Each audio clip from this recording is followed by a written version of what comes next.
প্রথম early wicket পড়ে গেছে, একটু ব্যাকফুটে চলে গেছিলাম আমরা।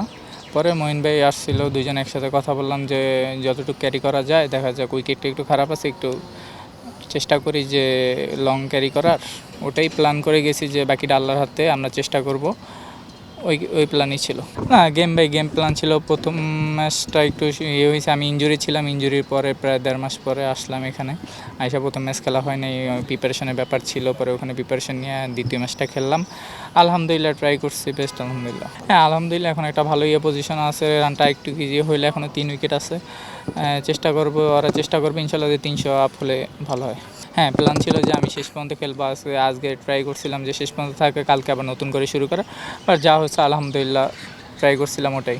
হ্যাঁ খারাপ তো অবশ্যই লাগবে, বাট আলহামদুলিল্লাহ আল্লাহ যা দিচ্ছে শুকর। বাট সেঞ্চুরিটার জন্য নিজের কাছে অনেক ভালো লাগতেছে যে প্রথম ম্যাচে আলহামদুলিল্লাহ 100 হয়েছে, অনেকদিন ইনজুরির পরে প্রথম ম্যাচ খেললাম।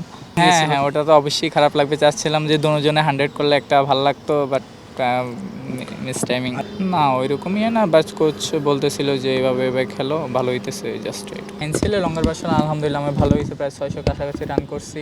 ওই সুবাদই এখানে টাকা দেওয়ার, প্রিমিয়ার লিগও আলহামদুলিল্লাহ ভালো হয়েছে, ওই সুবাদই এখানে টাকা পার T20 তো মোটামুটি হয়েছে, আমি 2টা 50 পাইছি। That's it. এখানে আইসা যে সাউথ আফ্রিকার সাথে প্রথম ইনজুরি ছিলাম তো অনেকদিন পরে, ট্রাই করছি যে ভালো করার, ট্রাই করছি, বাকিটা আল্লাহর হাতে। হ্যাঁ এখন আলহামদুলিল্লাহ ভালো হইতেছে। প্রথম চাইছি যে আমাদের প্ল্যানই ছিল যে আমি 30-40 বল দেখবো উইকেটে কীরকম বিহেভিয়ার করে, ওই সিচুয়েশনে গেলে জাস্ট আর্লি উইকেট পড়ে যাওয়ার কারণে একটু ব্যাকফুটে চলে গেছি। ওখান থেকে আমি আর মঈন ভাই কাভার করে দিয়েছি, একটু টাফ ছিল, উইকেটে একটু ধরতেছিল, টান হইতেছিল।